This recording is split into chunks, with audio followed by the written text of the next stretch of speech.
بسم اللہ الرحمن الرحیم۔ کوئی بھی عمارت ہو وہ کچھ بنیادوں اور ستونوں پر قائم ہوتی ہے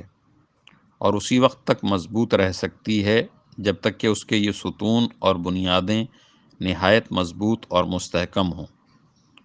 اگر یہ ستون ہل رہے ہوں گے یا بودے یا کمزور ہوں گے تو عمارت بھی بودی اور کمزور ہوگی، اور اگر سارے ستون جڑ سے ہی ہل جائیں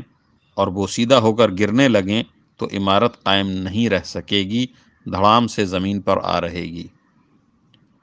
اسلام کی مثال بھی اگر ایک عمارت کی طرح لی جائے تو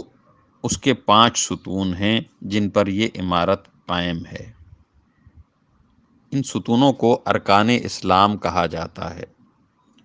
اسلامی عمارت کے یہ ارکان اور ستون جس قدر مضبوط اور مستحکم ہوں گے، اسلامی عمارت اسی قدر پائیدار ہوگی، اور اگر خدا نخواستہ یہ ارکان کمزور ہو جائیں، ان کی جڑیں ہل جائیں اور یہ گرنے لگیں تو اسلام کی یہ عمارت بھی قائم نہیں رہ سکے گی۔ عزیزوں، اگر ہمیں اسلام عزیز ہے اور ہم اس عمارت کے سائے میں رہ کر سکون اور اطمینان کے ساتھ ایک خدا کی بندگی اور آنے والی آخرت کی تیاری کرنا چاہتے ہیں،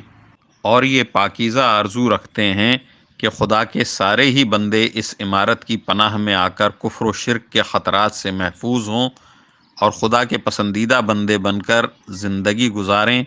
اور دین و دنیا میں کامیاب ہوں، تو ہمارا فرض ہے کہ ہم ارکان اسلام کی حقیقت سے اچھی طرح واقف ہوں، ان کی پائیداری اور استحکام کا پورا اہتمام کریں اور کسی وقت بھی ان کو کمزور نہ ہونے دیں، اس لیے کہ اسلام کی یہ عظیم عمارت اسی وقت اپنی بیش بہا برکتوں کے ساتھ قائم رہ سکتی ہے جب اس کے یہ ستون اور ارکان مضبوط جمے ہوئے ہوں۔ اسلام کے 5 ارکان یہ ہیں: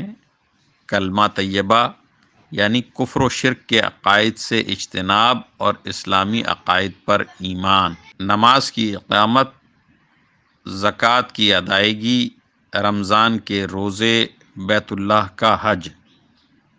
نبی پاک صلی اللہ علیہ وسلم کا ارشاد ہے کہ اسلام کی بنیاد 5 چیزوں پر ہے: یہ شہادت دینا کہ اللہ کے سوا کوئی عبادت کے لائق نہیں اور یہ کہ محمد اللہ کے رسول ہیں، اور نماز کی اقامت اور ادائے زکوٰۃ